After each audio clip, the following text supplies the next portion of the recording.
Okay, so I've had some requests for my chili recipe and I really don't know it, so I'm going to show you all how I make it. So I think everybody knows that the key to good chili is starting with good ingredients. So if the question would be, does the specific brand that you're using matter? Yes, it does. Muir Glen stewed tomatoes, chunky tomatoes. Very important for it to be that particular brand. If you look at the color versus like your Hunt's tomato or something like that, you know, this red color is much more robust in red versus your typical store brand. So I'm going to use those, and a smaller can of Muir Glen tomato sauce, organic black beans, organic light red kidney beans, dark red kidney beans, one large sweet onion, finely diced, Lea and Perrins, and yes it matters, Worcestershire sauce. I have a small jalapeno pepper, finely diced. I have about a half of a green bell pepper and a half of a yellow bell pepper. Olive oil, a little bit of molasses for sweetness, and I have about a half of a box of raisins that are ground up into a paste. That's my so-called secret ingredient. The reason for the molasses and the raisins versus just using sugar, not only does it add sweetness, but it also contributes to the complexity of the flavor. Got 2 pounds of ground bison, and I think you know, personally, I think that bison tastes a lot better than cow. Got Mediterranean sea salt. It doesn't have to be coarse ground. That's what we have. Chili powder, cumin, black pepper, cayenne pepper, chipotle pepper, and cinnamon. Now these guys, you don't want to use much. I only use a dash or two of each because you don't want to overpower the chili with these flavors. You know, you want to add some heat, but not much. And then, you know, the cinnamon, it just does a little something extra for it. But again, you don't want to overwhelm it with that. Onion powder and garlic powder will go in towards the end. I'm going to use a pretty liberal amount of the chili powder and cumin, but I'll show you all that when I get to that point. I have a 6-quart Dutch oven. It's on medium heat. First thing I'm going to do, put in a little bit of olive oil.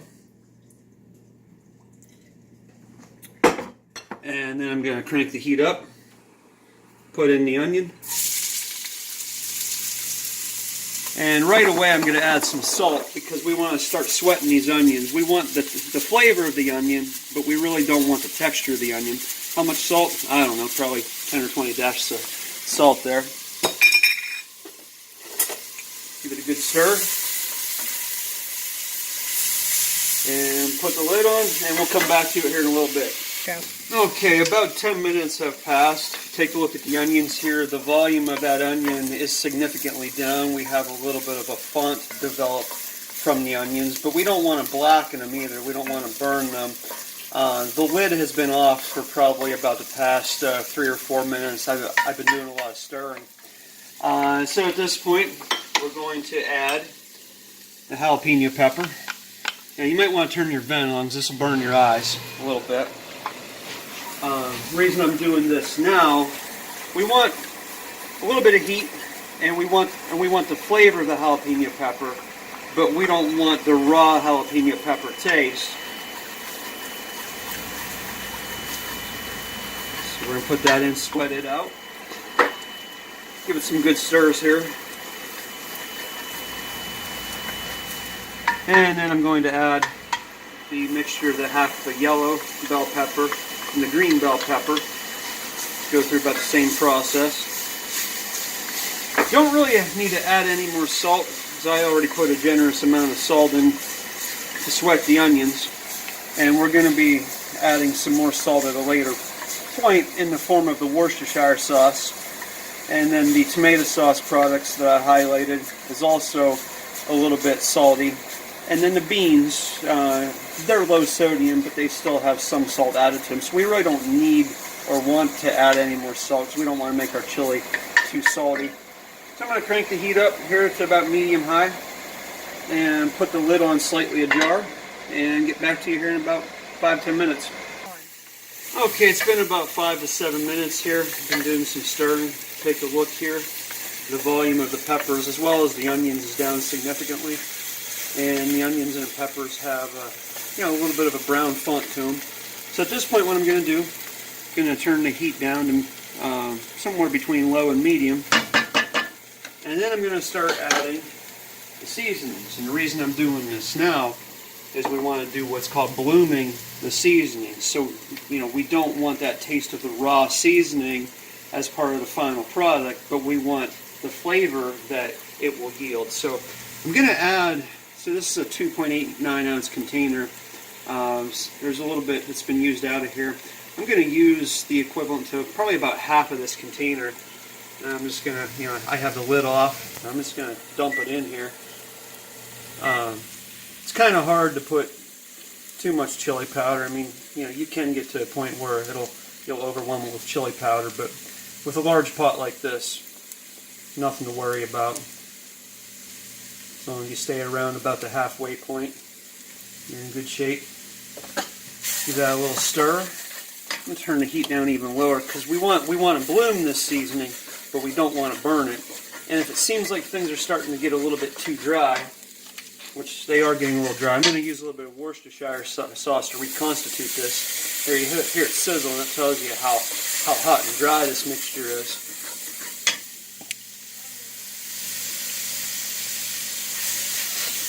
There we go.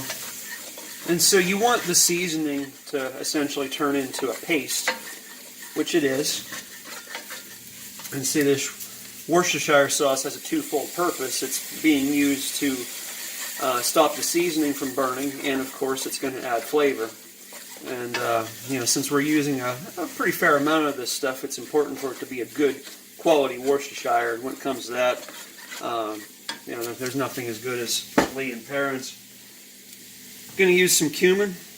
I know that cumin is already a component to chili powder, but we actually want to have a little bit more cumin in here. I'm going to use probably somewhere around a quarter of this container.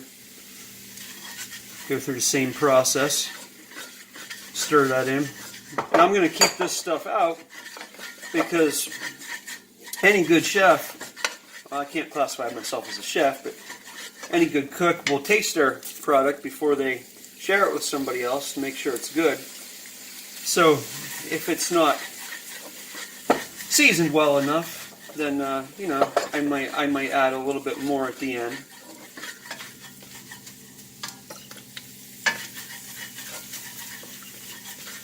And now we got that into a paste. I'm just kind of eyeballing stuff here.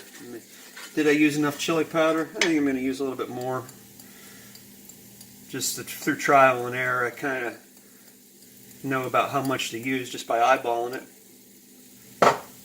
Stuff is a little bit packed in here. And did I use enough cumin? And a little bit more. Same thing here, I'm going to reconstitute it.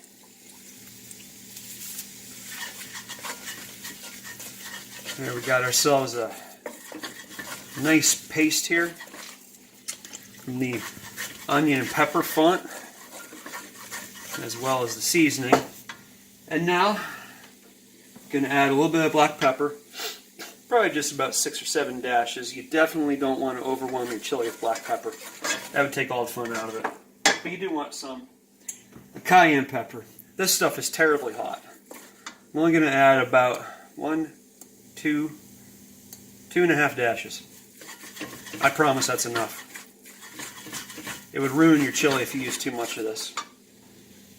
And the same deal with the chipotle powder.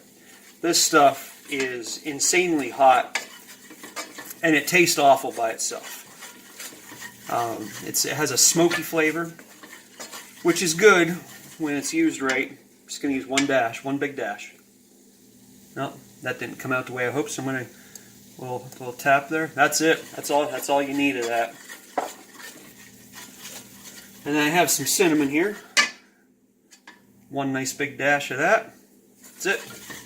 That's all you want. Okay.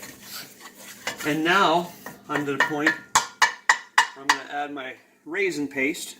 And I'm not going to use all of this right now. So I'm going to, like I said, any good chef will taste their product at the end. Now, I promise I'm not going to double dip the spoon. If I have to taste it twice, I'll use a clean spoon since I'm sharing this with y'all. I promise. Okay, so I'm going to save some of this for the end, just in case I decide it's not sweet enough when I taste test it. And then a little bit of molasses here. You know, like I said, we use stuff like this for the sweetness to help add to the complexity of the flavor, and not just the sweetness. Like if you use sugar, and you know when you're eating your chili, it's just sweetened with sugar. It just tastes like sweetened chili. You don't want. I mean, it's okay, but it's not great. So now we have a nice, thick, rich paste here. Don't have any raw seasoning in here. All right, so now I'm just going to reconstitute this a little bit more. A bit more Worcestershire sauce. And then I'm going to turn the heat up a little bit here to right around medium. And I'm going to add all the bison. The reason I add the bison now, at this point, is because we don't want the meat to come out tough, and you certainly don't want to burn it. And so what this does when you're cooking the meat with the wet paste in there, it helps to distribute the heat more evenly, and it helps to ensure that none of the meat burns or overcooks, and that way it yields an overall better texture.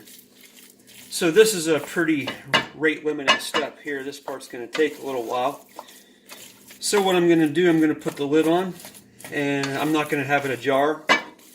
And I'm going to turn this down. Actually, I know I said medium. I'm going to turn it down to somewhere between low and medium.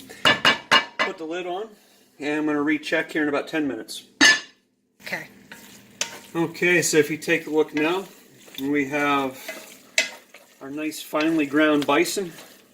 Have ourselves a nice mixture right here. I mean, this right here, it's already good enough to eat.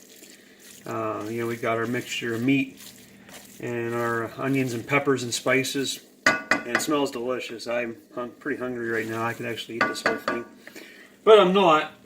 So what I'm going to do now is add my chunky tomato sauce, and again, we specifically want the chunky Muir Glen tomato sauce because we want the texture of the chunky tomatoes, and this is in contrast to the Muir Glen diced tomatoes, which the diced tomatoes are a little bit too chunky, and their texture is not as desirable since they use calcium chloride to keep the tomatoes hard.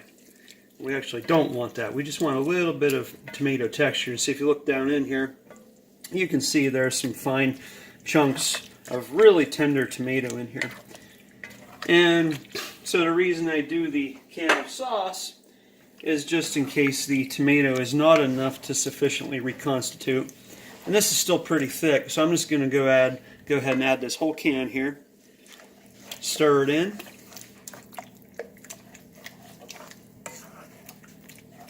And at this point, our chili is almost done, other than it developing. You know, we want to give it some time to for all the flavors to infuse throughout the entire pot of chili here. Gonna add the black beans. Just leave the juices in, because you know, I mean, thick chili's good, but you don't want it to be thick like paste either. You do want some amount of soupiness to your chili.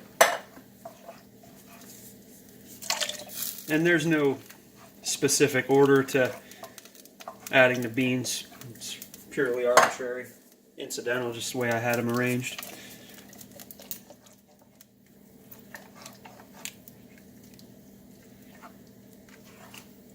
How's that look?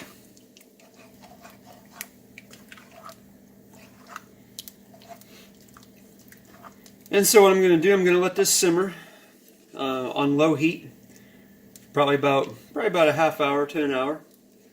And we're going to let it cool, and then we're going to let it cool down to room temperature. And once it does, we're going to place this entire Dutch oven into the refrigerator, let it cool overnight, and then tomorrow morning we're going to place it into our slow cooker and reheat it.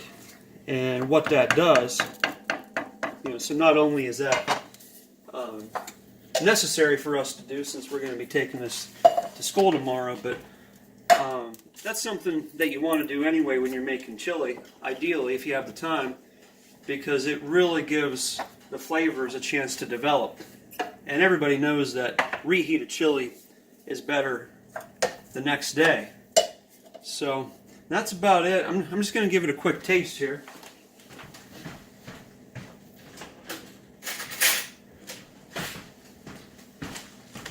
See if it needs anything. Like I said, I'm not going to double dip. See what we got here.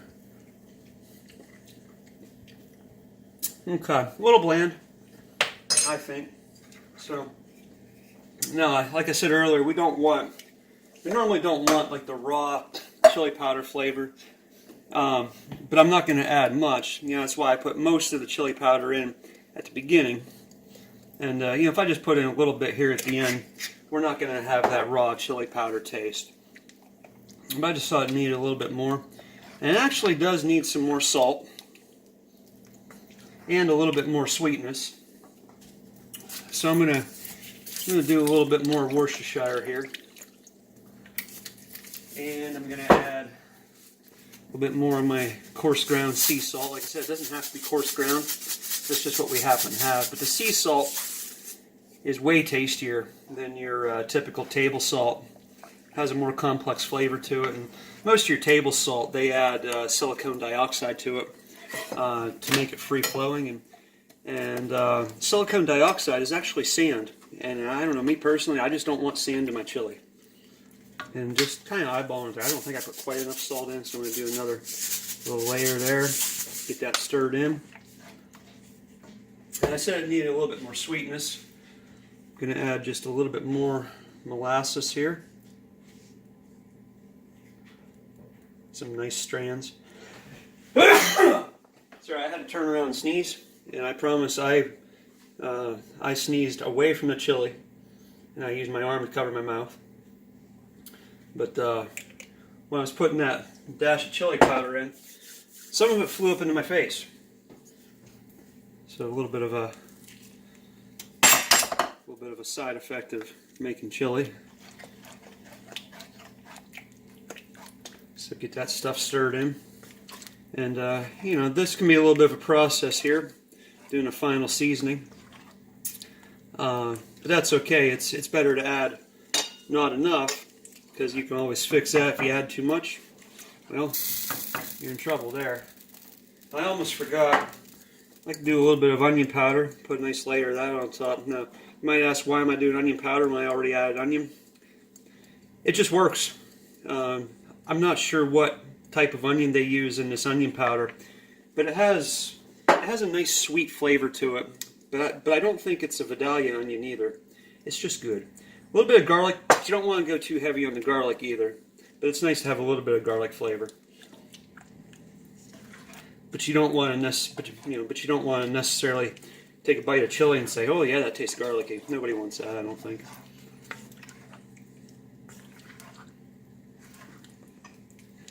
Okay, I got a little raisin on my spoon here. Got myself a clean spoon here.